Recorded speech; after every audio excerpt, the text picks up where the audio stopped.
When I was watching Snyder's Justice League, I had an epiphany. See, when it comes to the argument around whether or not Snyder's Batman is a good incarnation of the character, the argument has truly gone around in circles. Here's how the average conversation's gone so far. If someone wants to explain why the version of Batman is a bad incarnation of the character, their main point, and quite often their only point, boils down to Snyder's Batman is a ruthless killer, therefore this version of Batman sucks. And when the disgruntled fan uses that attack in an argument against a Snyder fan, it almost always turns out to be not very effective. And it was when I was watching the Snyder Cut that I finally realised exactly why that is. It's because in this film, Batman kills absolutely nobody. Snyder fixed the #1 complaint people had about his character. So why is it that in this film he still comes across as, I don't want to say boring, because that's overly cruel, but such a thoroughly unentertaining character to follow relative to the other depictions we've seen? It's because while other incarnations like Nolan's trilogy, or the animated movies, or the animated series, or the Batman Arkham games, or the elderly version of him from The Dark Knight Returns, while all of those incarnations have delved deep into the Batman mythos, truly understood what makes him as a character great, and using that understanding, have allowed his character to shine to his fullest potential, the simple truth is Zack Snyder hasn't just not captured that potential, he's barely captured a % of it. And that's exactly what the last portion of this video is about, where just like I did with my Star Wars and Last of Us 2 videos, I'm going to be giving a Batman-focused rewrite of the whole DCEU. But okay, let's cut to it. Does this Batman look badass? Yes, he looks incredibly badass. Is his voice modulator the single coolest sounding Batman voice ever put to film? Undeniably. If there were a fight between all of the Batman incarnations, would this Batman easily win? Of course he would. Partly because the other incarnations don't have guns. Okay, look, that was low-hanging fruit. That was a joke. Kind of? But when it comes to those three things, this Batman easily wins. However, when it comes to everything else, this Batman easily loses. This is the heart of why so many fans have been disgruntled with this depiction of the character. It's not because Batman's a killer, or at least that's one smaller part of a larger problem. It's because Batman is so much more than what we've seen so far in the DCEU, and Snyder has failed to realise the majority of Batman's potential, but this isn't going to be a controversial thing for me to say at all. It's because fundamentally, Zack Snyder doesn't understand Batman's character.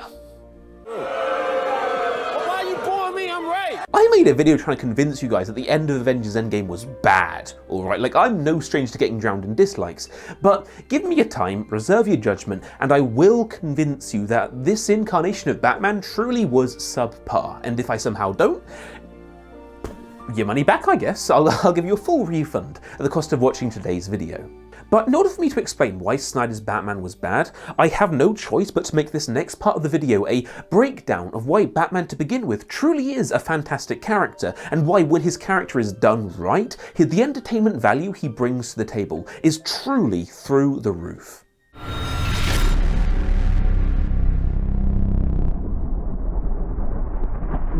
So I've spent an unhealthy amount of my life consuming Batman-related fiction, and after giving it years of thought, I think I've distilled exactly how Batman's character works. And the truth is, I don't think there's one reason why Batman works. There are in fact 4. Resolve, intellect, integrity, and physical prowess, and I will be elaborating a lot on this later on. I'm just laying out the bare bones of it here, but fundamentally, every good Batman story attacks and tests these 4 cornerstones of his character, and when they do so, his character is at his most entertaining. What really sells this is the fact that Batman is the kind of character who you can pit against any foe, like absolutely any foe, and yet convincingly write him into the position of the underdog, yet also an underdog with a believable chance of winning. As Batman is a natural underdog your character, it's easy to put him in a desperate situation, to push him to his absolute limits, and in doing so you provide a trove of wonderful opportunities to test the 4 cornerstones of his character: resolve, intellect, integrity, and physical prowess.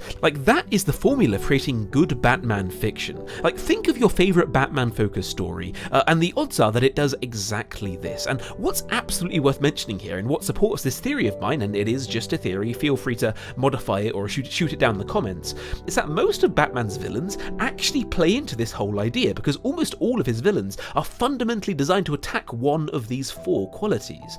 Bane, Killer Croc, and Deathstroke all challenge Batman's physical prowess, right? They all challenge his fighting skill. Riddler challenges intellect. Poison Ivy and Scarecrow challenge his resolve. Like, Batman needs a strong willpower in order to resist those too. And finally, Joker and Ra's al Ghul challenge his integrity. And frankly, that's why, if you ask me, that's why Joker and Ra's are Batman's 2 most compelling villains, because they're such good foils for him, because they challenge what I think is not the only one, but what I think is the most important pillar of what defines Batman: his integrity.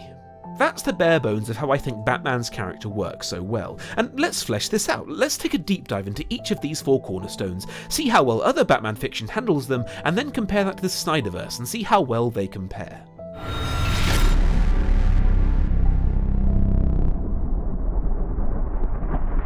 So I often get asked by aspiring writers what's the supposed secret to how I break down stories the way I do, and the secret is, there is no secret. You just need to do 2 things. A, write a ton of fiction yourself, and B, fill your head with as much knowledge on the craft as you can. And if you want to be a good writer, you have to do both. And today I've got to tell you about something you'll find quite useful here. Because roses are red, Snyder's Batman is deplorable, you're in for a treat, because today's video is sponsored by Audible. So I've been using Audible for years at this point, not just because it's got a ridiculous amount of good fiction on it, not just because it has a great number of audiobooks on creative writing that I found invaluable, but because it's just such a fantastic way to optimize your time. Whether you're commuting to work, or doing the dishes, or taking your dog for a walk, or simply playing a game, any time where your hands are occupied but your brain isn't, those are all perfect moments where you can start an audiobook and improve yourself by learning something new, or simply escaping into a great story. So if you want to know how I've been using Audible recently, over the past week I've been binge listening to Mistborn by Brandon Sanderson while playing RuneScape. Yes, I know, I still play RuneScape. Yeah, make of that what you will. But seriously, if you want to improve your writing craft, there are a ton of resources on Audible for you to learn from. Personally, as well as Mistborn, I've been listening to Writing Great Fiction, Storytelling Tips and Techniques by James Hines, and it's dense with information, and I found it invaluable. If you're a writer, I'd highly recommend you pick this one up. And if this all sounds good to you, then all you have to do to get started is click my link in the description, that's audible.com/closer look, or text closer look to 500 and get a 30-day trial plus a credit good for any audiobook you like on their platform, and get it all totally for free. And hey, if you don't like the service, you can cancel in the first 30 days and you'll get a free audiobook out of it. So what do you have to lose? Again, please click my link in the description, audible.com/closer look, or text closer look to 500 and get a free trial along with a credit good for any audiobook you like on their platform. And I'd recommend Writing Great Fiction by James Hines as a good place to start. Anyway, back to the video. Trying to pin down exactly why Batman is such an entertaining character is really hard, but one thing that's for sure, some of his best moments and some of his best stories revolve around this, right? They're about his mind. Some of Batman's best moments are when he's fighting an enemy far more powerful than him, but by using his mind, not his fists, he outsmarts them and wins because of it. For example, in Justice League Crisis on Two Earths, Batman goes up against this woman who's essentially like an evil version of Wonder Woman. Like, he stands no chance against her in a fistfight, but she's vain, she's toying with him rather than finishing him quickly. She beats him around a bunch and he deploys a smoke bomb as cover to escape, and then she's all like, "Smoke? Gah, how quaint." But then she inhales it all as a part of her toying with him with her incredible powers. But then after doing it, she sees that Batman's wearing a gas mask, and he says, "It's anesthetic gas."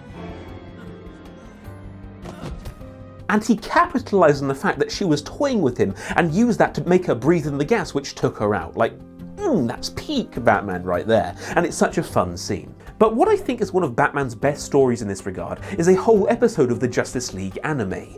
In that episode, he gets captured by a gang of villains. And yes, I did just call it the Justice League anime because I knew that would piss some of you off. But in that episode, he gets captured and he spends the whole time manipulating the villains while tied up.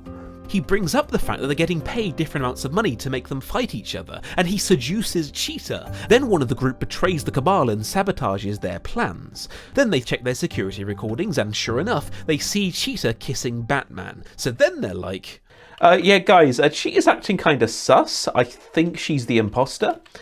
Then they vote her out.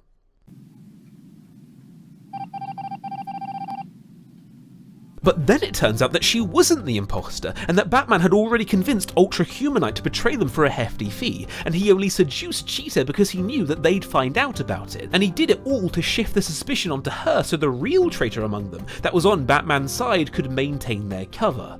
And then it turns out that Batman could have escaped any time he liked, but he knew that if he broke out that they would have all run away, so he stayed, pretending to be helpless so he could keep an eye on them and see what their plan was. And Batman obliterated this group by outsmarting the absolute shit out of them, and it makes for a brilliant showcase of his character and a thoroughly entertaining story. This right here, this is what I'm talking about. Batman being a genuine genius and outsmarting people far more powerful than him, it's one of the foundational pillars of his character. It's one of the reasons why he's so entertaining to follow. But look at Snyder's incarnation. Name one moment where he has deployed his cunning to truly outwit his foe. You can't, can you? Because there hasn't been one. The most clever thing he's done was hack into Luthor's network, discover the fact that he has kryptonite that can hurt Superman, stole it, then use that to make weapons with it in the climax of the movie. That isn't exactly a moment of idiocy from Batman, it doesn't make him look stupid, but compared to the other moments where we've seen Batman's character shine in other fiction, right, where he has done some true 4D chess plays, where he's been an absolute genius, that is nothing. That is a parody of how clever Batman can really be. Seriously? Batman in BVS is moderately intelligent, right? He doesn't make any rookie mistakes, he's not an outright idiot, but he's barely shown to be more clever than your average guy. But Batman in Snyder's Justice League? He's an outright idiot. He makes some truly stupid decisions. Take this scene, for example, the scene where Superman is trying to kill the Justice League, and so then Batman walks out onto the field and stares Superman down. Seriously, what was going through Batman's head when he made that decision? But actually, you don't need to answer that question, because Zack Snyder gave me some exclusive footage that ended up on the cutting room floor, and it answers that very question. I hope you enjoy.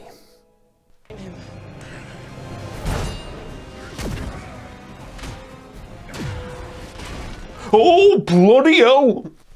Superman's completely lost his mind. He's become the monster I was always afraid he'd become.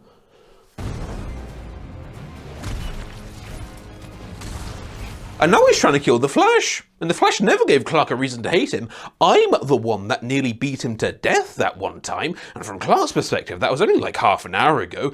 If he so much as sees me, there's an incredible chance that he'll just kill me. It's a shame I don't have something like a kryptonite knuckle duster. Not enough to kill Superman, obviously, but enough to weaken him so the other Leaguers can restrain him and we can control the situation. That would have actually been a really good idea. It's a shame that I'm absolutely terrible at having contingencies for eventualities like this, which totally isn't something my character is famous for. And also, I'm completely out of my element here. I have no powers, and there is nothing I can contribute towards that fight. Also, on top of that, Superman doesn't seem to understand language right now, so I can't talk any sense into him. Truly, me walking out onto that field will only aggravate him more. Therefore, I should stay put and just let everything play out with me not part of it. Right? Nah. What's the worst that could happen? Hey! Clark! How have you been, mate? Like, so much has happened since that time I tried to murder you. How's the home planet? Still blown up, I trust?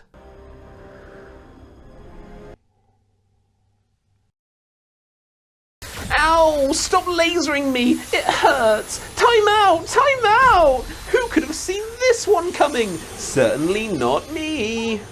Everything about the way Batman handled Superman's resurrection was such a non-Batman way to do things. Batman has always been a genius tactician, even in the adaptations of him that deviate massively from the base character, and he is infamous for having contingencies for every eventuality, no matter how unlikely or absurd.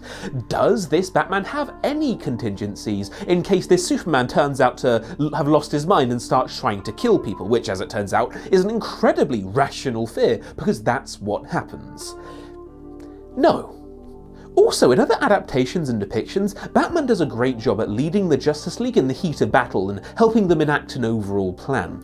In this film, in the Superman resurrection scene, does Batman do any of that?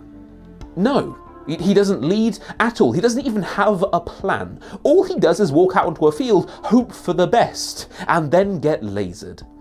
Alright, so in the film Superman Batman Apocalypse, in the climax, Bruce confronts Darkseid and he defeats him by revealing that he's done the impossible, that he's hacked all of Darkseid's unhackable WMDs, and he set them to all go off simultaneously. If Darkseid doesn't back down and abandon his plans, his entire planet gets destroyed. And then Darkseid is all like, "You dare? You dare?"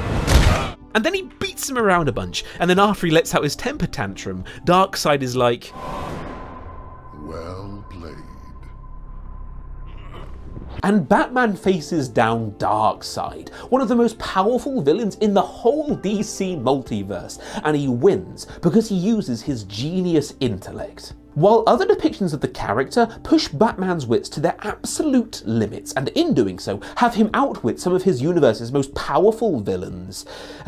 Snyder's Justice League ends with Batman driving around in his car, effectively going, "Car with miniguns go brrrr." In the climax of Justice League, Batman doesn't use his brain at all. The only thing he uses are his fists, and it's such a total waste of the character. I know what some of you might be thinking. Batman's just not powerful enough to go toe-to-toe with Steppenwolf. There was nothing he could do to contribute towards that fight, therefore the fact he contributed almost nothing is perfectly fine. And to those people, I'd say that it's not just possible to keep in that big old punch-up with Steppenwolf when the League fights him, but also on top of that, to give Batman a chance to really shine, to realise the full potential of his character, and as a result, to have made the climax of this movie so much more entertaining to follow.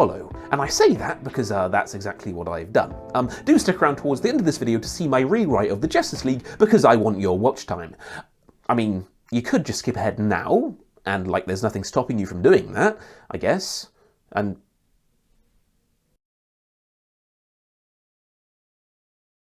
wait, don't!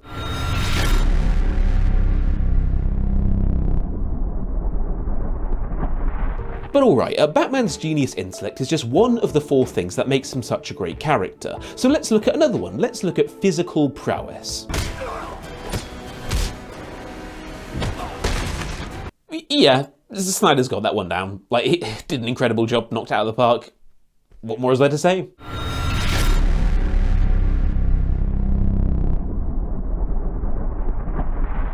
So when it comes to Batman's resolve, there was one moment where Snyder hit the nail on the head and perfectly captured this aspect of the character.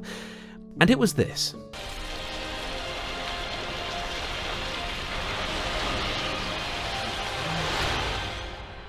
This was in the Batman v Superman trailer, and at the time the world collectively reacted by thinking, oh my god, that is so badass, and it is such a Batman thing to do.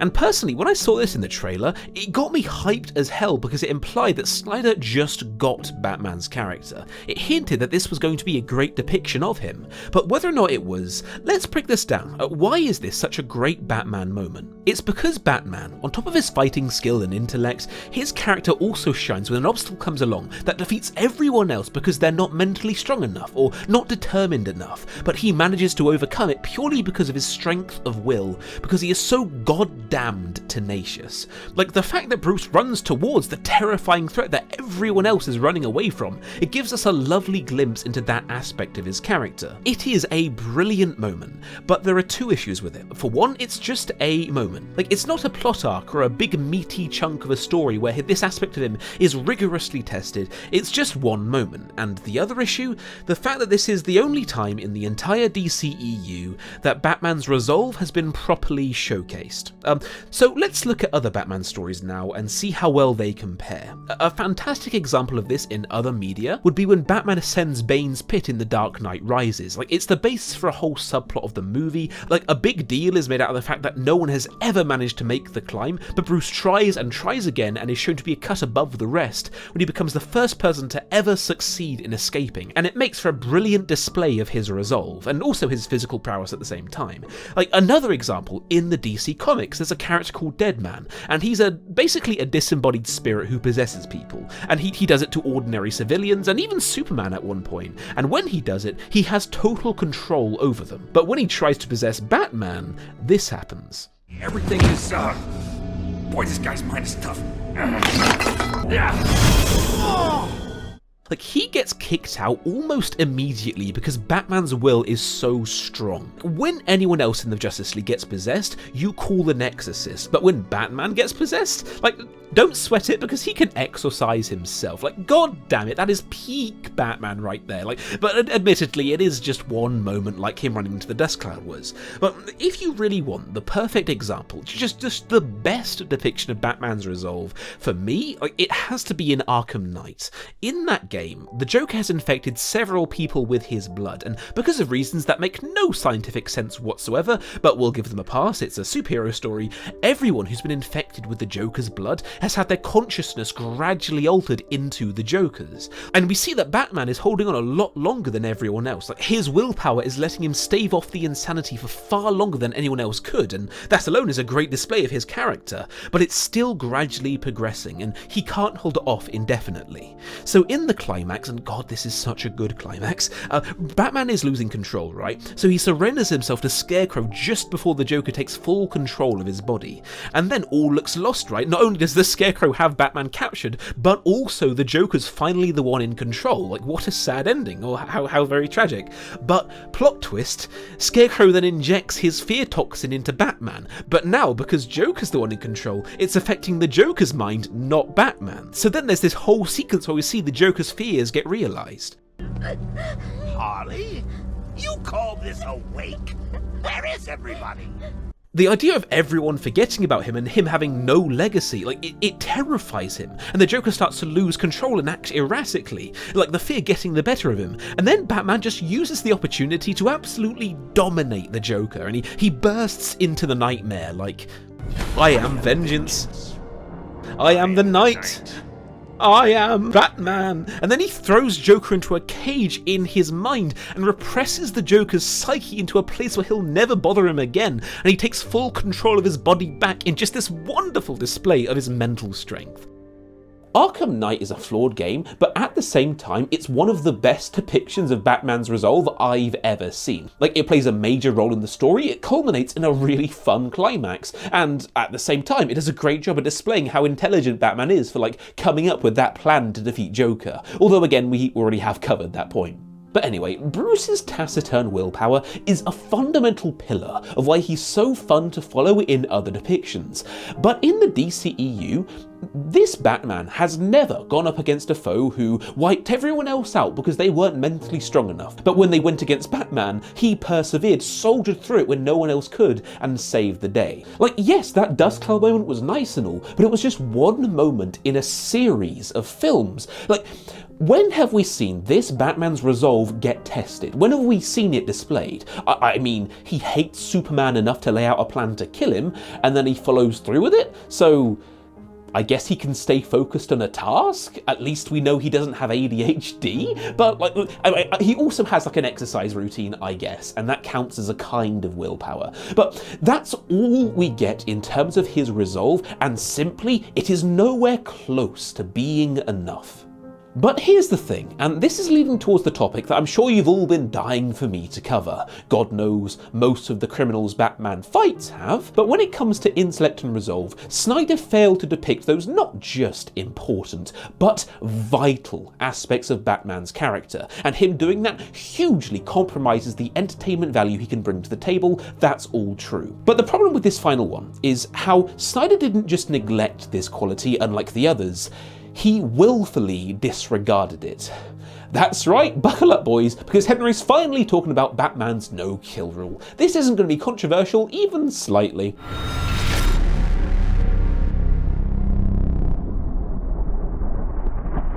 So when it comes to the argument around Batman being a killer, it will almost always flow like this. Firstly, the critic will say, "You see, Batman never kills people, therefore this version of Batman sucks." And then the critic of that critic will say, "But Batman killed in other incarnations, and you loved those. Therefore, you are a hypocrite, and your criticism is invalid, sir." And then they'll be all like, "You lose! Good day, sir!"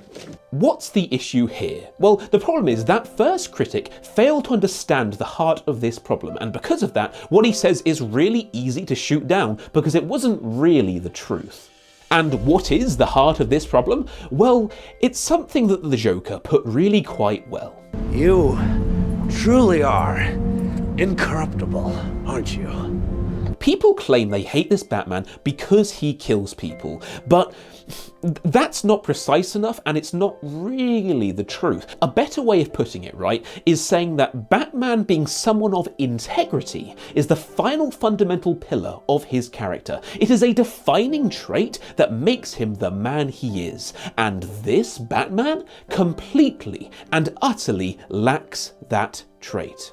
But what's worth addressing here before we continue is that you 100% can alter a classic character's makeup when making some kind of adaptation about them. Snyder could have conceivably thrown Batman's integrity out of the window, and it could have worked well. A fantastic example of another piece of work that does something like this, and it works quite well, is in the Injustice series. In Injustice, Superman becomes a fully fledged murderer. He becomes completely evil. But don't you think it's curious that Superman in Injustice is warped far more than Batman in the Snyderverse, right? It's actually more of a deviation from the original character, yet almost no one complains about that depiction of Superman, while what feels like millions of comic book fans have been complaining about Snyder's depiction of Batman. Isn't that interesting? And there's a very good answer for why. It's because in Injustice, the core thesis of the story is posing the question, what would happen if Superman became a tyrant? The justification for warping the source material is pretty much as good as it gets, because the story is about Superman's descent. It's not just in the elevator pitch, it is the elevator pitch. Like with Injustice, it would be truly impossible to not warp the character and still tell the same story, because the character being warped is the premise of that story, and as a result, it's a great reason for the deviation. As a result, the fans were happy with it. But what was Snyder's justification for warping Batman's integrity? From how he has no qualms about using guns, to how he shows no regard for the lives of his enemies and doesn't just kill people who are in his way, like he flat out murders people who he could have easily spared. Sorry, what's that, criminal? You're weaponless, defenseless, and I could easily knock you out with a single strike or swipe your feet out from under you? Nah, let me do this instead.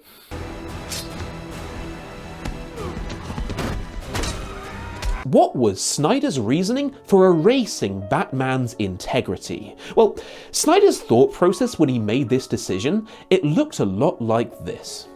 You know, I like movies with a dark, grim tone. I should make my superhero movies with a dark, grim tone, that's it, yeah. And what could be more grim than killing people? Therefore, all of my superheroes need to be killers. Oh my god, that's it, I'm a genius. That's it. That is the entirety of the reasoning behind Snyder's creative choices. That is why Superman snapped Zod's neck, and it is why this Batman seems to be perfectly fine with murdering the criminals he comes across. And I know what some of you are typing in the comments right now. But Henry, this Batman's had a really tough life. His Robins died. Therefore it's fine for him to say such comedy gems as, I will fucking kill you. And for him to generally be a depraved murderer. To those people, that is a fundamentally flawed argument, because as the Joker again says, You truly are incorruptible, aren't you? integrity is one of the key traits that defines Batman's character, in the same way that him being a genius is, in the same way that him wearing a batsuit is, and over the years, so many incarnations have thrown so much at him, have really put him through hell, but throughout all of those, Batman still stays completely true to the man he is. Let's also not forget that in basically every modern Batman story, the Joker killing Jason Todd is canon. The Joker paralyzing Barbara Gordon is canon. So in pretty much every modern Batman story, not only is Robin already dead, but a laundry list of other horrible stuff has happened to Bruce. Yet despite that, he maintains his integrity. But now, in the DCEU, under the exact same conditions, he suddenly has no integrity? What explains the disparity? Well, there is only one possible conclusion. The disparity is incontrovertible proof that on a fundamental level, Snyder's Batman and the classic Batman are completely different characters, because when presented with the exact same scenario in their backstory, they have both reacted in the entirely opposite way. And so much so that at this point it's not too hard to make a Ship of Theseus argument and say that because this Batman is just so completely different from this Batman, you might be able to say that he shouldn't be called the Ship of Theseus anymore. He shouldn't be called Batman because so much has been changed about him. But a fantastic example of Batman really being put through the ringer and having his integrity tested is again from Injustice. In that series, it's been made public that his name is Bruce Wayne. His assets and company have been taken away from him, every single one of his old friends. Every single member of the Justice League has either died or turned against him. Alfred is dead. Dick Grayson is dead. His son Damian Wayne has betrayed him and has joined Superman's regime. Absolutely everything. Absolutely everything that could go wrong with Batman's life, save for physical mutilation, has gone wrong. But despite all that, he stays completely true to his values, and that series is a wonderful showcase of his character. It does a wonderful job at adhering to that four cornerstone theory I mentioned earlier. And again, as a caveat, in some situations you can alter a character's key traits and it can work in an adaptation. But just like Injustice did, you need a really good reason for breaking the mold.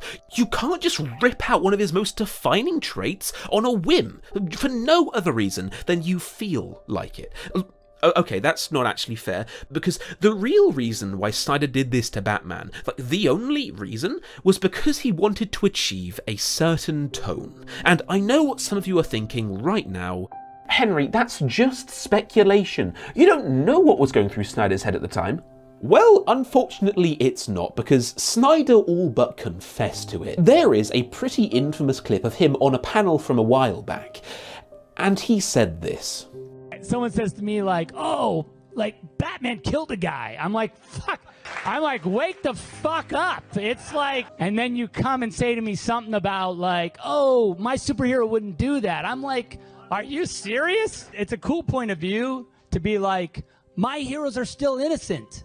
You know, My heroes didn't fucking lie to America. My heroes didn't embezzle money from their my heroes didn't commit any atrocities. I'm like, that's cool, but you're living in a fucking dream world, okay?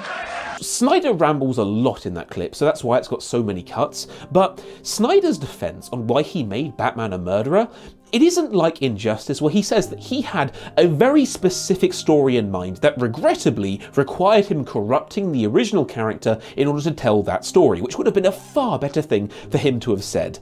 Instead, his argument boils down to that the source material he is adapting is fundamentally stupid, which isn't a worrying thing for someone adapting something to say at all. But alright, it's really bad form when you're making these kind of videos to just say, hey, that's a stupid thing to say, and not actually address the argument. So let's address his argument. Snyder's main point boils down to that Batman as we know him is not realistic enough for his world, and that is a tremendously flawed belief, partly because of this. So Snyder is indirectly saying that Nolan's trilogy felt like it was in a dream world, that it just wasn't realistic enough.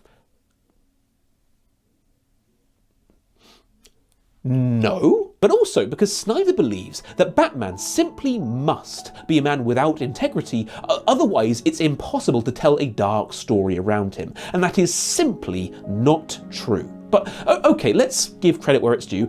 Forgetting the corruption of the character, Snyder undeniably achieved his creative vision, right? He successfully succeeded in giving the story the grim tone he was going for. He has Batman calling in precision airstrikes on criminals like he's playing Call of Duty, and it effectively gives the story the grim tone he was set out to get. But the problem here is the aspect of the original character that he sacrificed in order to achieve his tonal goals was a completely unnecessary sacrifice. And this is a major controversial point, right? Many a heated conversation has been had in many a Twitter thread and many a YouTube comment section about exactly this.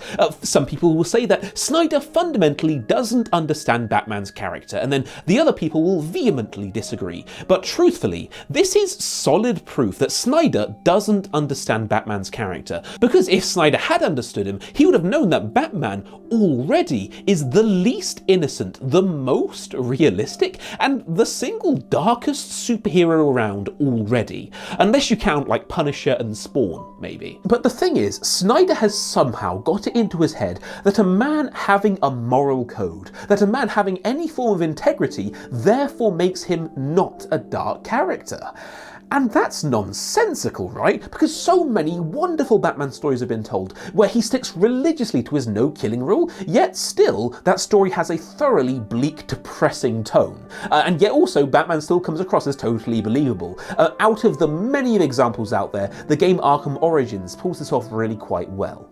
Simply put, and this is going to be controversial, but at the same time it's also the truth. When Snyder did this to Batman, he was either one of two things. He either A, didn't understand Batman's character, or B, was being lazy. Because you can easily, so very easily, bring out the darkness of Batman's character, and succeed in achieving that goal of creating grim, gritty realism, while at the same time altering nothing about the base character. Because Batman is already a character that lends himself to that kind of story. Like, I swear, it's almost odd how Batman, as he is as the classic character, feels like a perfect fit for the Snyderverse already.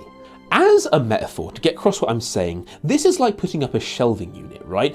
The shelves are the grim tone that needs to be set up, the screws are Batman, and the builder is Zack Snyder. Now, what is worth saying here is that these screws are perfect for this job. The classic Batman character truly is perfect for this job. You couldn't ask for a better screw. And all Snyder had to do was deftly and delicately screw them in. All he had to do was take Batman's existing mental trauma, or the various moral dilemmas around his character, like, is it even ethical for him to arrest criminals and put them in prison knowing that they'll break out and kill someone else again? Batman, through his inactions, is indirectly killing people. Is that ethical? Like, there are a ton of potential angles Snyder could have taken with this. Snyder could have easily given us the best of both worlds, where the shelving unit is nice and sturdily put up, and the integrity of the screw, the integrity of Batman's integrity, is perfectly maintained.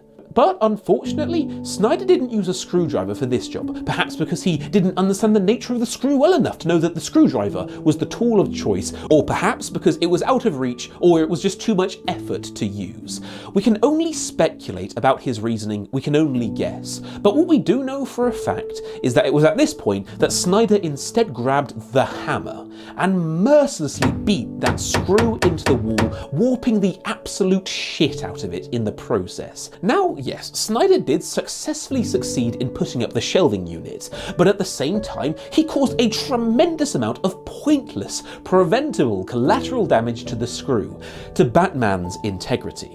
When an artist adapts some source material, they have every right to alter certain things about that source material if it gets in the way of their creative vision. However, Batman's integrity was not even remotely in the way of Snyder's creative vision. He didn't have a story that required Batman not having that characteristic in order to tell, like, the plot he wanted to tell. And I say that because it would be dead easy to rewrite BVS, so Batman is way more true to the source material, still has his integrity, but fundamentally, the exact same plot plays out, and I'll show you exactly how in a second. Snyder changed an incredibly iconic and important piece of the source material, and he did so completely unnecessarily, and because of that, what he did was therefore a bad creative decision. Injustice is a story that warps its character, and it has a flawless excuse for doing so. The Snyderverse warps its character, and it has a flimsy excuse for doing so, and that is why the DC fandom has almost collectively loved the Injustice series, and why they were far, far less inclined to love the depiction of Batman in the Snyderverse. And what makes this even worse is that even if Snyder had an Injustice-level excuse for doing what he did to Batman, like even then, because Snyder failed to depict Batman's intelligence and resolve, on top of failing to depict his integrity. Like, he fails to depict 3 of the 4 qualities that makes Batman the man he is. And so even with a top-tier justification, like, he would have never come across as Batman, the genius detective who has a superhuman willpower and an incorruptible integrity. Like, he instead comes across as a brute who has a lot of fancy gadgets and is very good at punching things. Now, those are all things that Batman is, but this is ultimately why Snyder's Batman was such a waste of potential and such a subpar incarnation. Because while he did tick off some of the boxes in the criteria, while he did get some of the things right, he failed to tick the majority of the boxes that actually mattered. Let's also not forget that Batman being someone of integrity doesn't make him a less entertaining character, it actually makes him a more entertaining character. Like, Batman having his code provides an extra layer of depth to him, it makes him more likeable. It is another way for the writer to give him compelling conflict internally as he debates whether he's right or wrong, and externally as him choosing to spare those he fights only makes his existing friends into his enemies and makes him more of an underdog where the odds are even more stacked against him because of the lines he refuses to cross. Batman's integrity is a quality of his character that is nothing but an asset to any prospective writer looking to write his story. And that just makes Snyder depriving this incarnation of that quality all the more inexcusable. Simply, in the DCEU, but especially in Snyder's Justice League, Batman's character screams untapped potential. And speaking of which, the time has finally come. Here is my vision of what a better Batman could have looked like.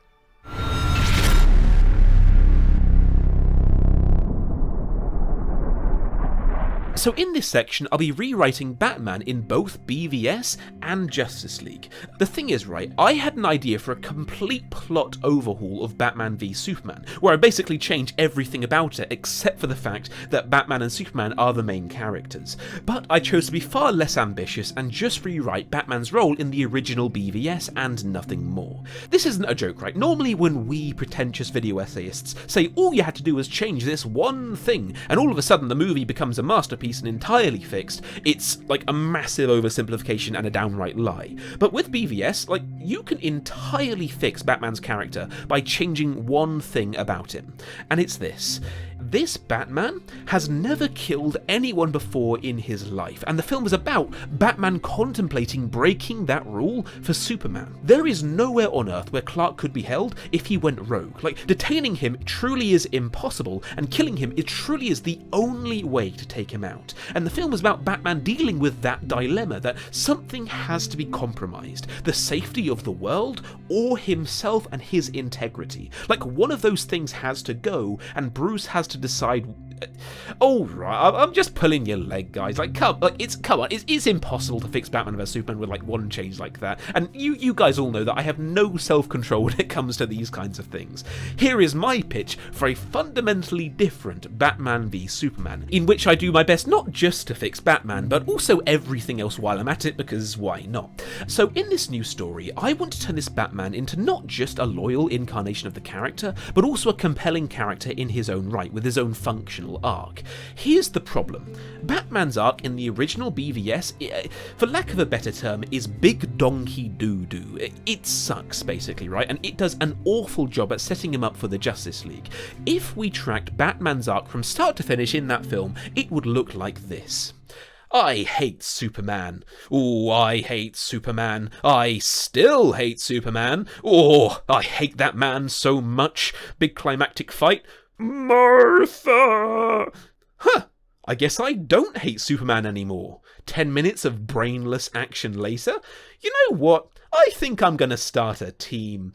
Don't get me wrong, Batman saying I want to start a team at the end of that movie, like to set up Justice League, was something he absolutely had to say.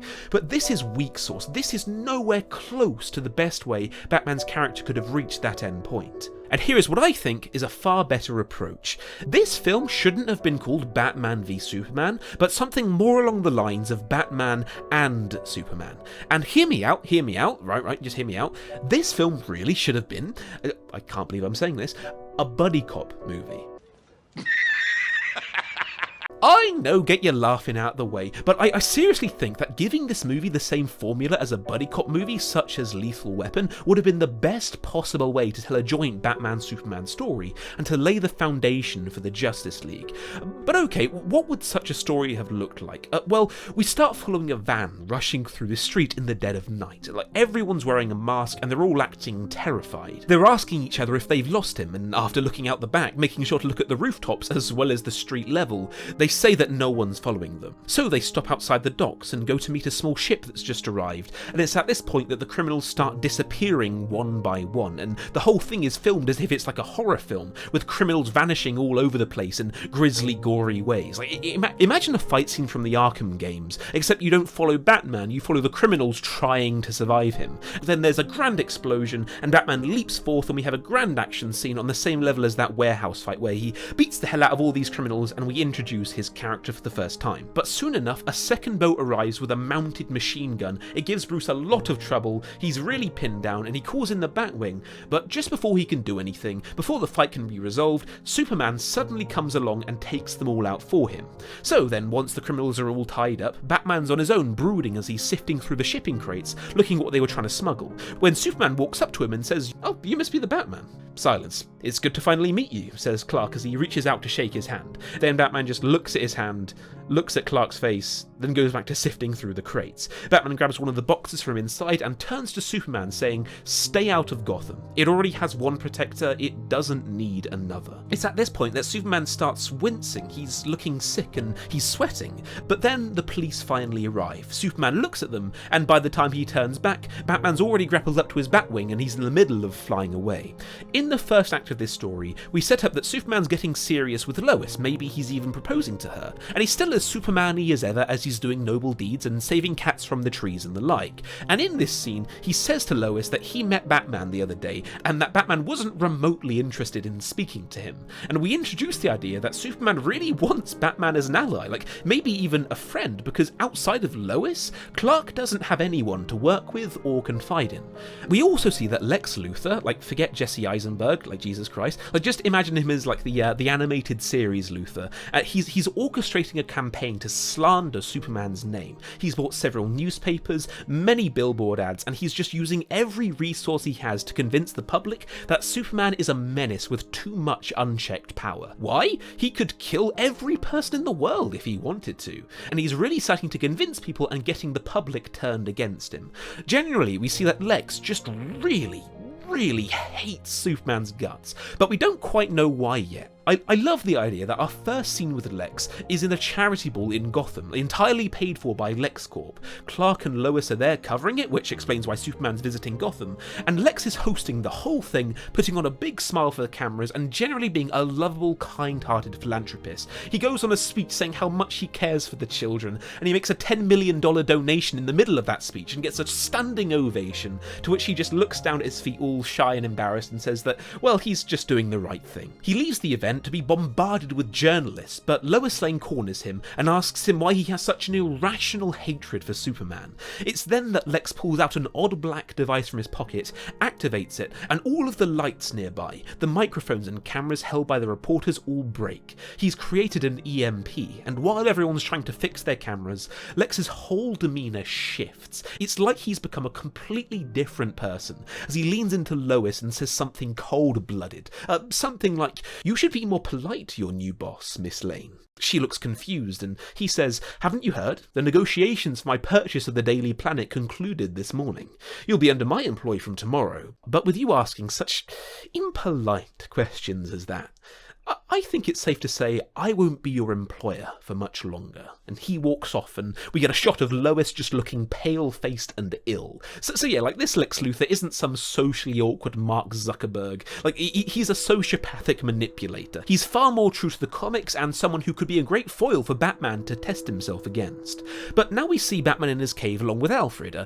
Bruce says to him that he met Superman tonight, and Alfred's all happy for him. He insists that Bruce needs friends, that this Superman could be a valuable ally. But Bruce just ignores him and goes to open the box that he pulled out from the shipment. The second he does, the cave's radiological alarm goes off. Like, whatever's in that box, it's highly radioactive. So Batman puts the box inside one of those chemistry cases, you know, the ones with the gloves built into the glass, and he opens it in there, until soon he's holding a dagger with glowing green stone as the blade. They deduce that that whole shipment must have been full of this stuff, but why would anyone want so many weapons made out of radioactive rock? Alfred says that he'll run a spectral analysis and see what it's made of, and while he does that, Batman walks around the cave and sees Robin's suit in a glass box. And this is the thing. This is Batman's whole deal in this film. This is his wound, right? Robin is dead, but that hasn't affected him in the same way as the original BVS. Batman truly, completely despises the idea of working with anyone. It's not Superman that's specifically the issue, it's how many years ago, Batman sent Robin out alone to do a mission that he wasn't ready for, and as a result, Robin died. He's been guilt-ridden ever since that day. Like, he's carried on as a Batman, like the mission must go on, but Jason's death has affected him by not turning him into a psychotic killer, but instead by making him terrified at the idea of ever having another teammate, or even a friend. Otherwise, he'll let them down too. He is convinced that if anyone is ever left to rely on him, he'll fail them when push comes to shove.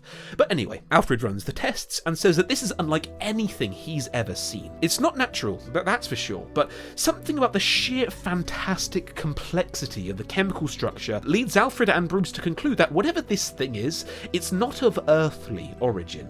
That's when Batman puts two and two together, realises that Superman was acting sick on the dock, and he realises that this is a weapon made for killing Superman, an alien weapon to kill an alien, and someone's been supplying all of Gotham's criminals with them. Like, Bruce hates the idea of working with anyone, but he's not a monster. Like, he has to warn Superman about this. But then, inciting instant time, a building is burning down with tons of civilians trapped inside, and Clark's still at that charity event, but he hears the screams, sneaks away, and arrives as Superman to start saving people. But that's when he starts to feel weak. He falls to one knee, and that's when someone appears through the flames, wielding a sword with a green glow. His suit is black and orange. His helmet only has one eye.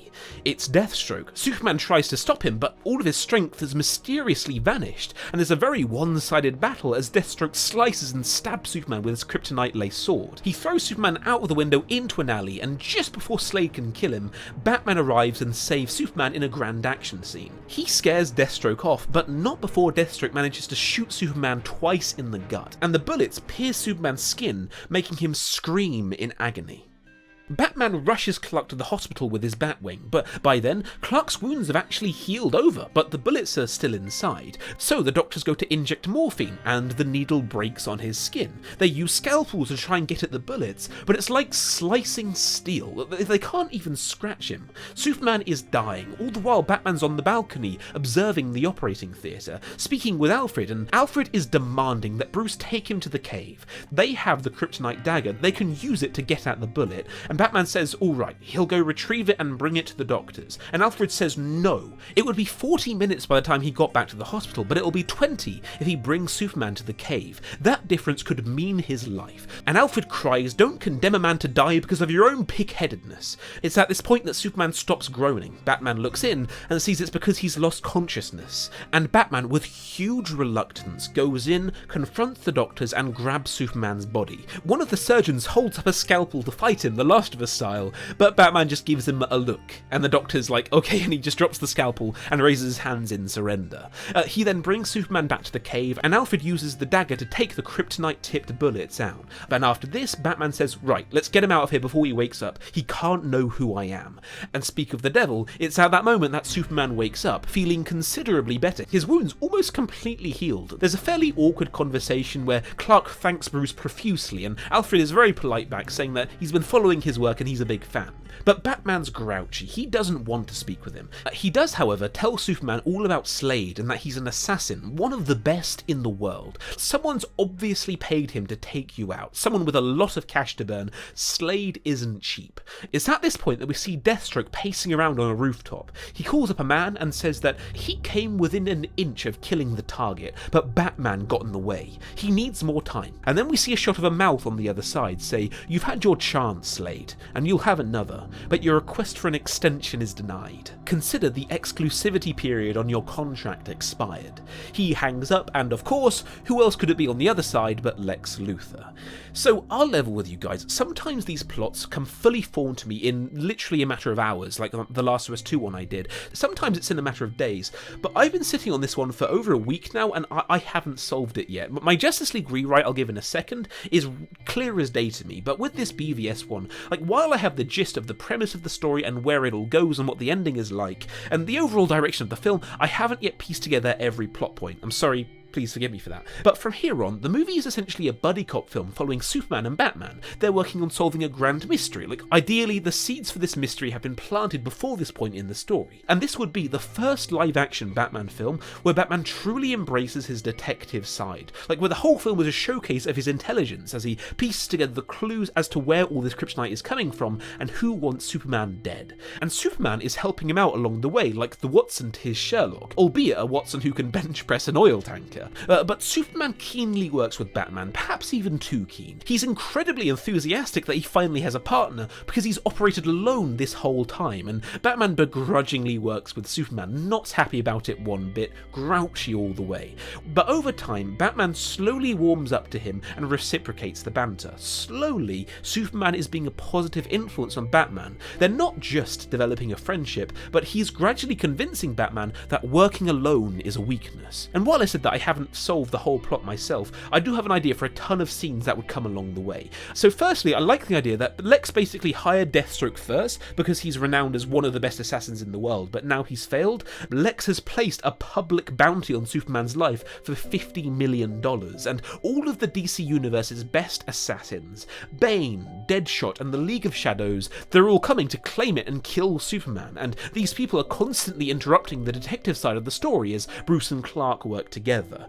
I'm in love with the idea of there being a scene where they lure one of these assassins into a trap, try to interrogate them, and Superman is like, I'm warning you, you tell me what you know right now or else. And then the criminal's like, or else what, Boy Scout? You'll help an old lady cross the street? Oh, I'm so scared. And Superman just has no idea how to squeeze the answers out of this guy because he's nowhere near dark enough or experienced enough to do something like that. But then Batman rolls his eyes and says, allow me. And then Bruce is all like, This is how you interrogate someone. and then it just cuts to the assassin telling them everything he knows. Like that would just be a fun scene that would show off their characters quite well. But at one point, Clark's in the cave looking at Robin's suit. Alfred walks up to him and Clark says Batman used to have an assistant, then one day he vanished.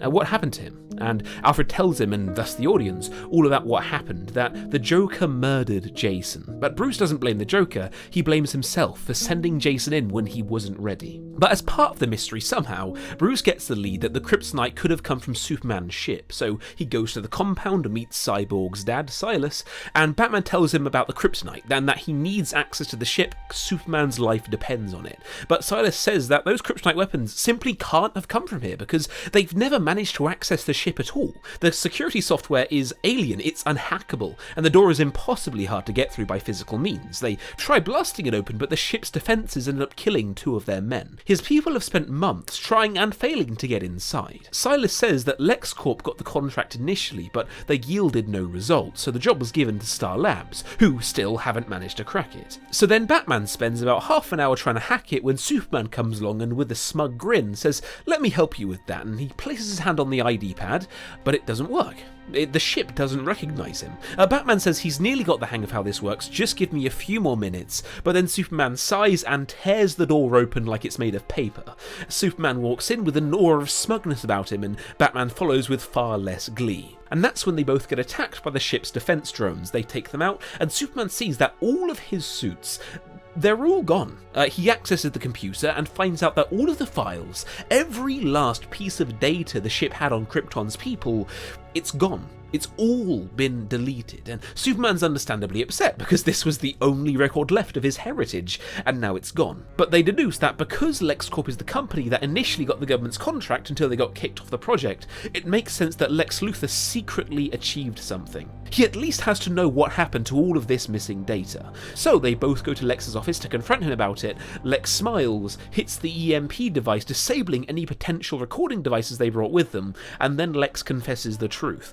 Yes, he did figure out how to open the alien ship. He says it only took him a few hours, and once he accessed the ship's systems, he memorized every blueprint, every technological advancement, the workings of every mechanical marvel the Kryptonians had ever created.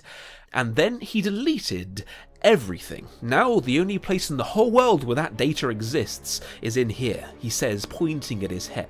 I'll be cautious about it, of course, and I'll be generous, developing genetically engineered supercrops to solve world hunger over here and introducing the cure for cancer over there. Making a small profit on the side, of course, but imagine what the history books will look like. Lex Luthor, the man who invented faster than light travel. Lex Luthor, the man who solved global warming and saved 100 million lives. They'll be singing songs in my honour for thousands of years to come. Then Superman just snaps and grabs Lex, his eyes burning red, but Lex smiles back at him. Now really, Superman, says Lex, we both know you won't do it. You don't have it in you. And even if you did, remember, I'm the only person who knows how to cure cancer. I'm the only man capable of leading humanity into the stars. If you were to kill me, which you never would, you'd be setting humanity's advancement back by centuries. Clark growls, what did you do with my people's history, my culture? But then Lex guffaws. What care could I have for the history of a dead race? I didn't see any point in memorising those files. And then Superman is just boiling with rage and Lex just smiles at him the whole time. There's a tense build-up, but Clark drops him, crushes a priceless metal art piece on his desk, and flies out of the room. The next day, Alfred comes up to Clark and Bruce and with shakiness says they better look at the news. They turn it on, and every news station is running the story that Superman just in person, gave Lex Luthor a death threat. Lex is giving out interviews, doing a great job at looking shaken, saying that Superman came to his office and threatened him to stop his PR campaign against him, or he'd take his life. He shows the reporters the crushed art piece as proof that it is unquestionably Superman who's crushed it, because only he's that strong to squeeze solid metal. Like, you can even see the shape of his hand in it where he squeezed it. And Lex just uses that as another way to ruin Superman's image. Like, I'm just saying, that right there is the kind of Lex Luthor we should have had, not like a whining Mark Zuckerberg-y teenager with daddy issues. So, Bruce ends up figuring out that Lex used all of this knowledge to synthesize the kryptonite in a lab somewhere, but there's a problem. They have yet to find any hard evidence that Lex has been trying to kill Superman. Like, they both suspect it, the writing is on the walls, but Lex has just covered his tracks too well, that there's no paper trail, and certainly not enough evidence to make any kind of charge stick in court. At one point, just before the climax, Clark says to Bruce that he knows about Jason, and Bruce growls, "You have no right to say his name," and they have a heart-to-heart. Clark's endless goodness has been wearing Bruce's defences down, and in this conversation, Clark really gets through to him. He says, "I'm responsible for my own father's death. There was a tornado. It was about to kill him, and I was about to save him, but he told me no. He told me to let him die because there were too many witnesses. He didn't want the world to see who I was, and I could have saved him, and I didn't.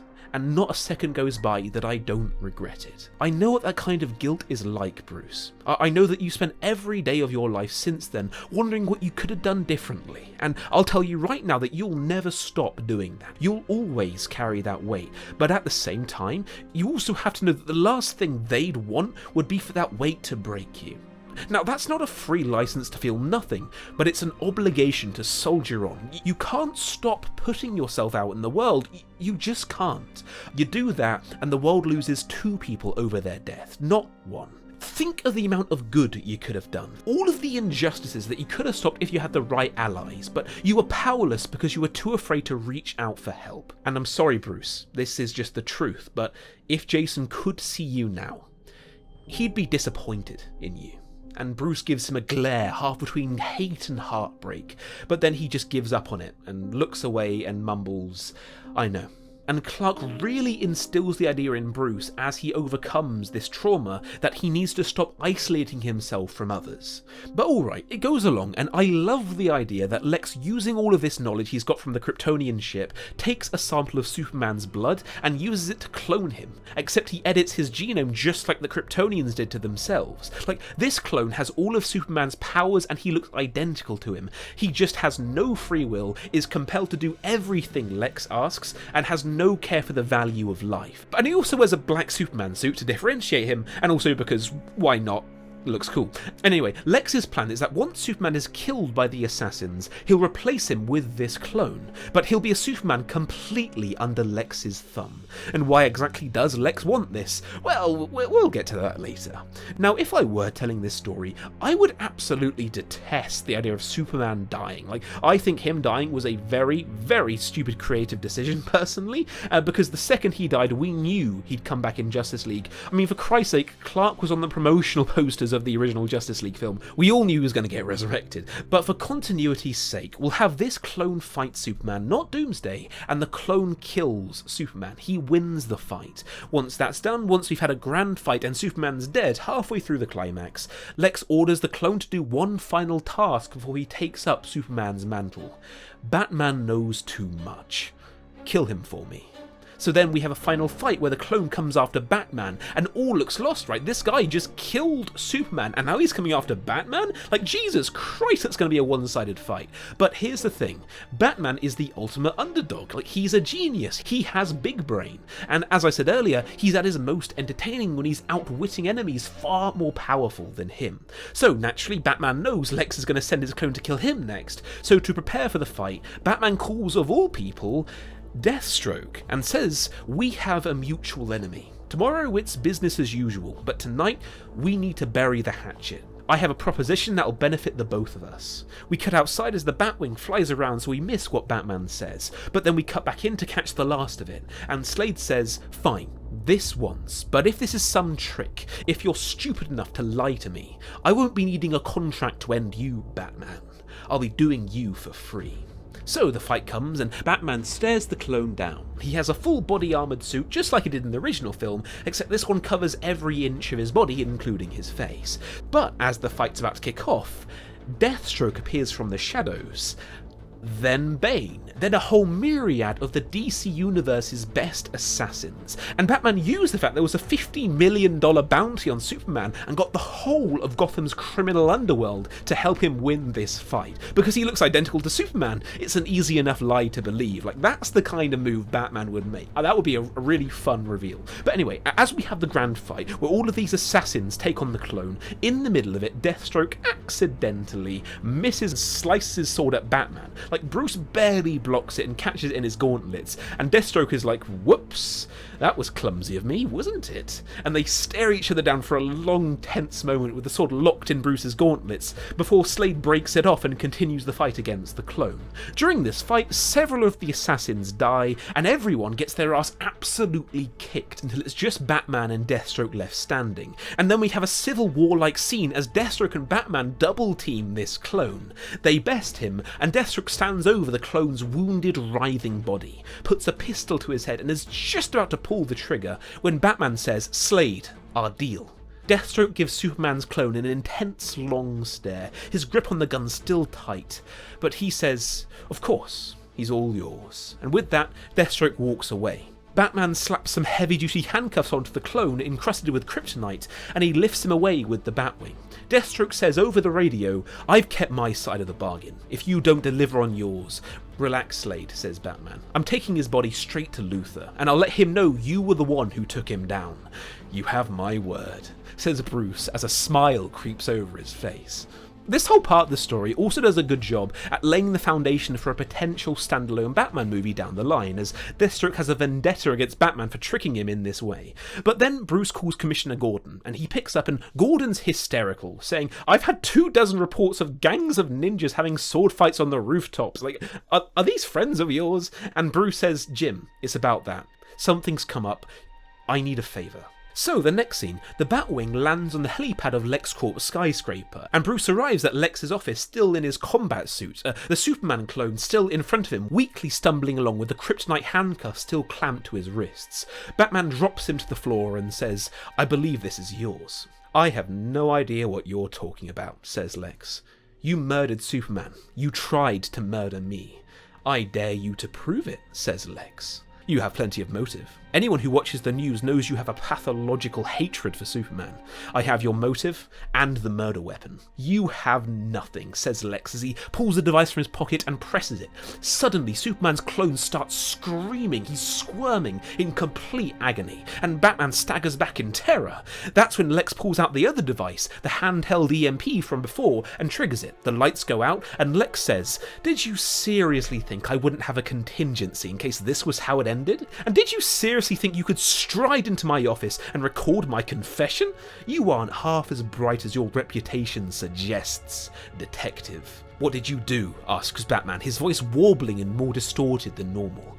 "Kryptonian technology," says Lex. "I just sent out a command to denature his DNA. A kill switch, if you will." It's at this point that the clone stops looking like Henry Cavill and begins to change into this horrible grey-skinned monster. That's right, it turns out that he was Bizarro all along, and Batman is still acting completely terrified, stepping away from the now Bizarro. Meanwhile, Lex is just looking at the body as it reaches out to Luthor, groaning and begging for help from his father. But Lex just looks at him with dead eyes, his hands behind his back, and continues by saying, "In theory, anyway."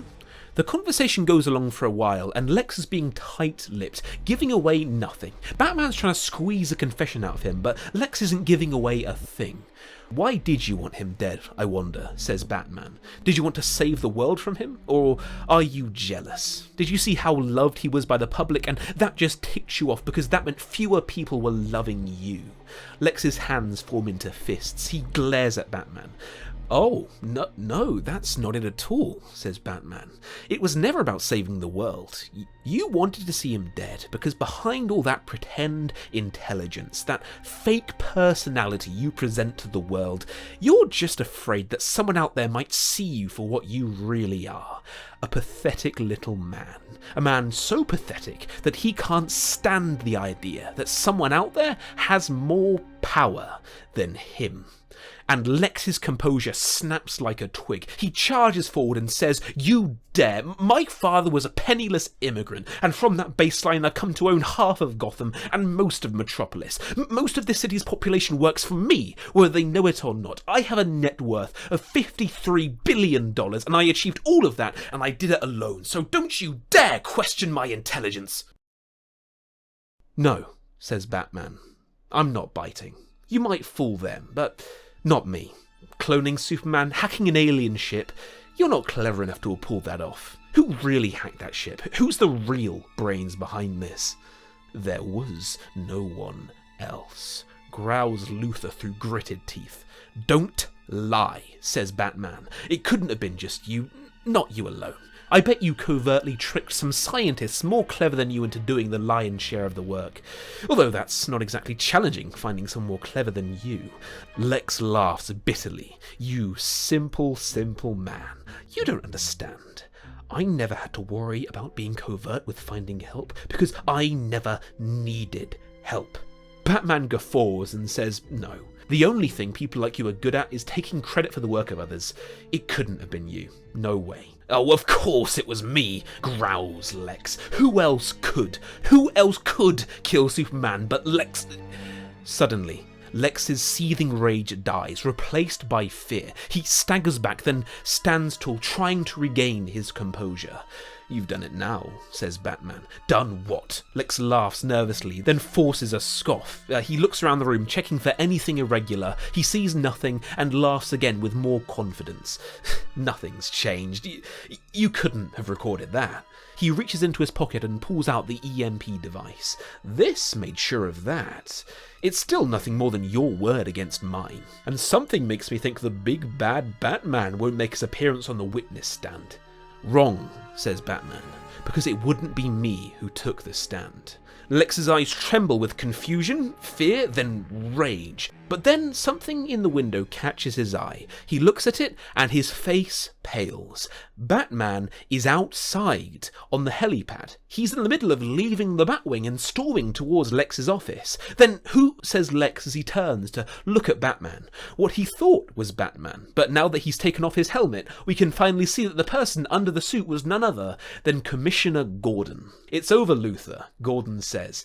Batman finally walks through the door, his voice coming in twice, once from him and once from Gordon's suit. Gordon and Batman walk towards Lex. Lex staggers back. "But how did you overcome the EMP?" says Batman. "That suit has a vacuum tube radio, one specifically designed to resist EMPs. I put it in there just for you, Lex." And Lex blurts out that this is entrapment. This is illegal. His confession will never hold up in court. And Commissioner Gordon says, "Lex Luthor, I'm arresting you under suspicion of murder and attempted murder. You have the right to remain silent. God knows that you don't seem interested in exercising it. Anything you say can be used against you in a—" "I know my damned rights," blurts Luthor, and a silence follows. We see Lex's eyes shifting, and just from the look on his face, we can see Lex's mind moving at 1,000,000 miles a minute, considering and reconsidering every possible option he has. Batman steps closer. Lex locks eyes with him. He stops, sighs, and puts his hands out in front of him, surrendering as Gordon cuffs him. Then we cut to later as Gordon and Batman are in street level, watching Lex get put in a patrol car, and Gordon says to Batman, "You do know your suit stinks like the communal vests the GCPD soccer team uses." "I never noticed," says Batman. "Just please," says Jim, "promise me you'll never ask a favour from me again." Batman dodges the plea and says the suit's recordings were corrupted, but the ones in the Batwing weren't. He says, handing over a USB drive. He looks at Jim and says, in case the reliability of your testimony comes into question, who knows, Luthor might make the case that the Smurf's soccer vest is hallucinogenic. Gordon looks at him and says, "Are you alright?" "What?" asks Batman. It's just... You made a joke." Batman smiles and mumbles, "First time for everything." Gordon looks away and mumbles. Wasn't a very good one, if that helps. They see Luthor getting driven away, and Gordon sighs. Superman's gone, and apparently my people have stopped receiving calls about the ninjas reenacting the Middle Ages. Guess everything's going back to normal. Or as normal as it gets in Gotham. No, it isn't, says Batman, an aura of hope about him, and Gordon looks at him, but just before he can ask how so, Batman grapples up to the Batwing and flies off. Gordon looks at one of the patrol officers who's been standing next to him the whole time and says, "Must have been the first time he's done that when my back wasn't turned." So now we have Clark's funeral, except no Wonder Woman, and Bruce is hanging out on his own near the back. Lois comes up to him and she is just a wreck. She's barely holding it together, and she says that he died for nothing. But Bruce puts his hand on her shoulder and says, "You're wrong." She gives him a look and he says, "I can't tell you yet, it's too early, but give it a year, maybe 2. Then you'll see what I'm talking about. Just know that whenever you see us on the news, whenever you hear about the good we do, know it's all going to be in his name. Clark's not dead, because his ideals, everything he stood for, defending the innocent, taking down the guilty, justice, it's all going to live on through us." "Who's us?" asks Lois, and to that Batman smiles, and just as he opens his mouth to speak, the credits roll. So there are 2 post-credit scenes. The final one is Bruce tracking down Wonder Woman and introducing himself to her and effectively starting the League, but the first one is similar to the one we got in the original movie. Batman visits Lex in prison. He walks past the now grey-skinned Bizarro, trapped in a cell illuminated with red sunlight, and reaches the end to see Luthor. Lex immediately monologues, saying Superman wasn't human, therefore killing him never classified as murder, so all that's left is attempted. "I have the best lawyers in the world. I'll be out on parole in 6 months tops. You've lost, I've won," says Lex desperately. Batman just stands there saying nothing. "Well, say something, damn you," barks Lex. "I came here to say just one thing," says Batman. "Even if I were a killer, I'd still have spared you." "Is that it?" scoffs Lex. "You murdered Superman, but in killing him, you've started something that's impossible to stop. You forced the 2 of us together.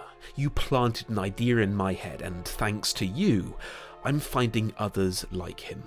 Lex looks confused, and Bruce says, "And you'll be powerless to stop us." With that, the hate on Lex's face grows. "Even if I were a killer," continues Batman, "I'd still have spared you. Because now, you get to watch. You get to be humiliated, to feel powerless every day for the rest of your life by the mere fact my League exists. That, for a narcissist like you, that's worse than a life sentence. That's worse than death." "Fine," says Lex, barely keeping it together, his eyes twitching. "I'll just send the assassins after you this time. Just you. And there's nothing you can... After being convicted of trying to kill me, your plan is to try again? You aren't half as bright as you think you are, Luthor. You do that, you'll never see the other side of these bars. And besides, if you'd have done your research, you'd know," says Batman, turning around, readying to leave. "Know what? Know what?" screams Lex. "That if you were to track down every world-class assassin and ask them all if they have what it takes to kill me, only the insane would say yes. The rest, no. Because every last one of them," he says, glancing back, "they've already tried. And despite never asking it myself, I know only the insane say yes to that question. Do you know how? Because only the insane make the mistake of trying to kill me twice. I wonder which you'll turn out to be."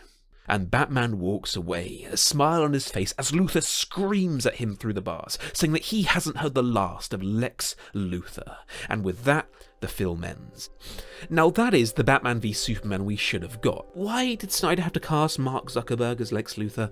Anyway, moving on to the Justice League. So there are rumours that Ben Affleck's Batman is going to reprise his role for The Flash, and also going back to that rewrite I just suggested where Batman's deciding to work with others again. Let's run with that and alter Justice League so Batman is acting as Barry's mentor, almost like he's treating him as the next Robin, and seeing as this Barry has no experience as a crime fighter, that feels like a natural direction to go. So this video has been going on for a fairly long time, so for the sake of time, I'll be rewriting just the fight scenes in this video. So in the Superman Resurrection fight, Batman basically does nothing but walk onto a field with absolutely no plan and then get his ass kicked by Superman. Let's fix that. So Barry suggests that he can resurrect Superman by building up an electric charge for the Mother Box, but he needs to go faster than light to do it. He's worried, he's afraid of what might happen. Then Batman gives him support short, he says he has faith in Barry, and Bruce gives him the final nudge of encouragement to go through with his idea. So then Barry does the thing. Superman bursts through the ceiling, and Batman puts his finger to his ear. "Alfred, what's your ETA?" "About 7 minutes, Master Wayne," says Alfred. "Get here sooner." "Is that wise? I'm already pushing the speed limit." "I'll pay the ticket, just get here now." Batman looks at everyone and says, "I have a plan. I have a weapon inbound that'll pacify Superman. Buy me time until it arrives, but no matter what, Superman has to stay in the park." Everyone nods and they head out. And it plays out in pretty much the same way as they all fight Superman. But as the League fights Superman, Batman is covertly observing it all play out from a distance and constantly checking a GPS signal, seeing a red dot grow closer. Then the fight takes a turn. Superman bests Flash and is about to kill him, and Batman's seeing this whole thing play out, so he presses a button on a device and a high, terrible whine goes off. Superman winces in pain, but no one else reacts. It's at a frequency that only Superman can hear. Superman turns and glares at Bruce, and Bruce says again, "Alfred, I need that contingency now."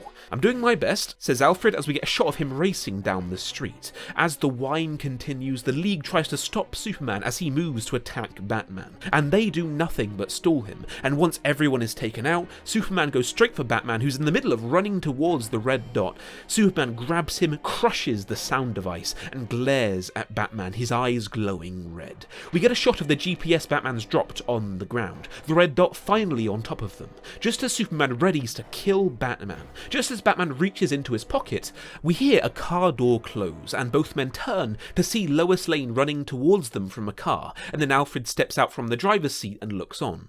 The rage leaves Clark's face, big smushy romance moment as he remembers who he is, and the two of them fly off. The League catches up with Batman, and Wonder Woman gets a glimpse of a green glow coming from one of Batman's pouches. She asks what that is, and he pulls out a kryptonite knuckle duster, saying that it was his last resort in case Lois never arrived. He thanks everyone and says they all did good work, and he gives special attention to Barry, saying that if what he saw was anything to go by, with a little more training and confidence, Barry might actually be able to beat Superman toe to toe, and Barry blushes. So then we go along, we have a scene where Alfred grumbles about being given a $1,000 speeding ticket, and we approach the climax, and I had an idea of how to make the end of Justice League way more fun, and also improve Batman's character in the process. So in the climax as is, all Batman does is drive around in the Batmobile and shoot parademons. It's just a complete waste of his character, because any member of the Justice League could have more or less done the exact same thing.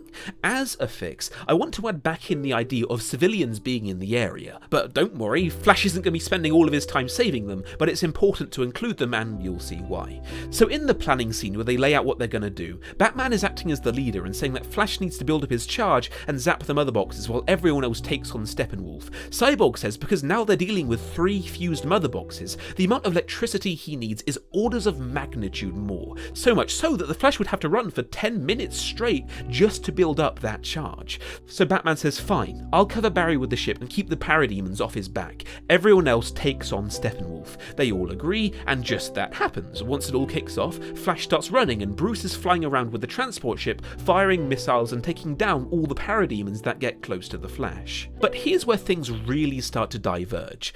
Darkseid has been observing the battle through the parademon's eyes, and he's noticed the Flash.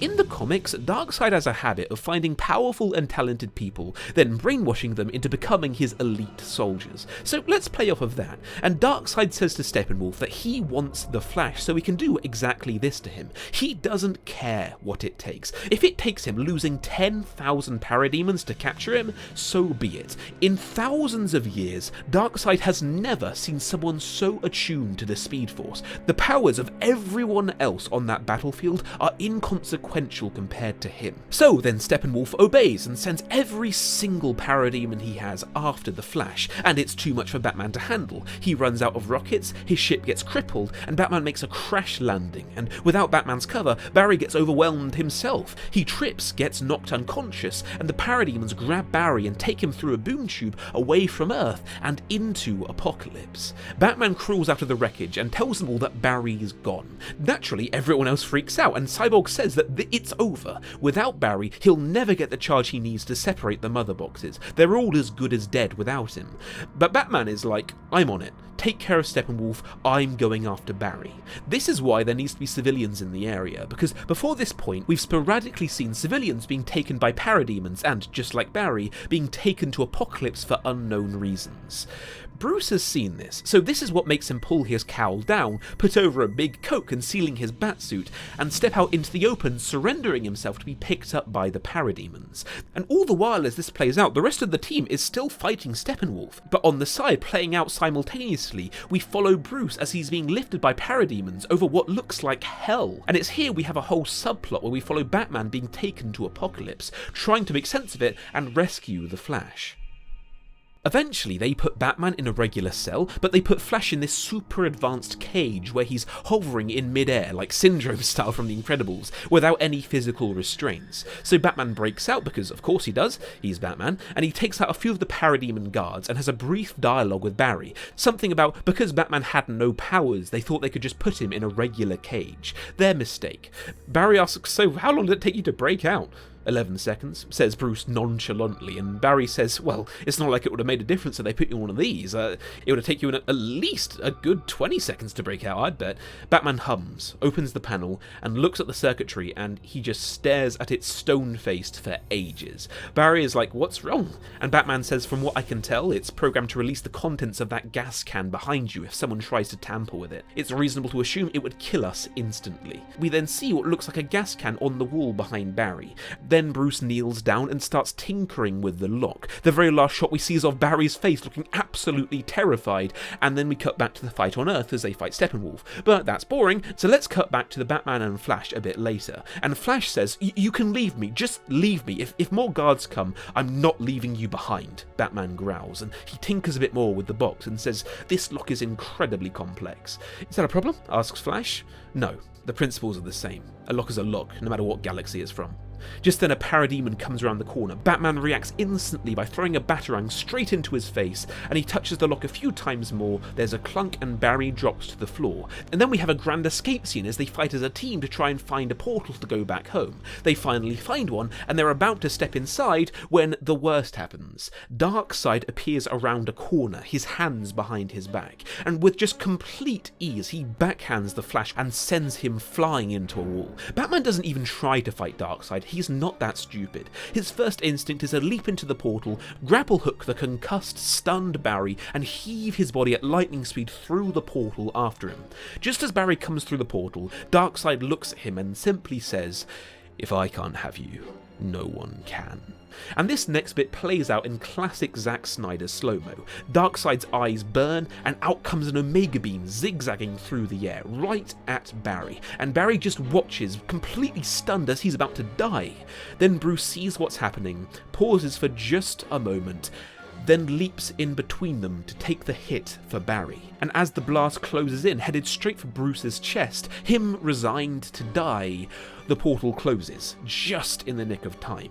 Bruce feels his perfectly intact chest, lets out a weary sigh, and Barry looks up to him in awe, saying thank you and wanting to have some kind of heart-to-heart. But Batman is immediately over it and says, what are you doing lying around? You've got a job to do, start running. And Barry is about to do exactly that when the worst happens. The mother boxes go off, the entire rest of the League is killed in the blast, and Bruce and Barry look on from outside the radius in complete shock. They're mortified, and as the dust cloud from the blast closes in, Bruce raises his arm to shield his eyes, Barry reaches out his hand, then everything freezes, and that's when Barry reverses time, and the climax pretty much plays out in the exact same way from then on. There we go, as simple as that. We've barely changed anything plot-wise about Justice League, yet if you ask me, Batman's character is showing off way more of his intelligence, is far more active, and overall I think would be a much more entertaining character to follow in this version. Not to mention that by fleshing out Batman being protective over Barry and acting like his mentor,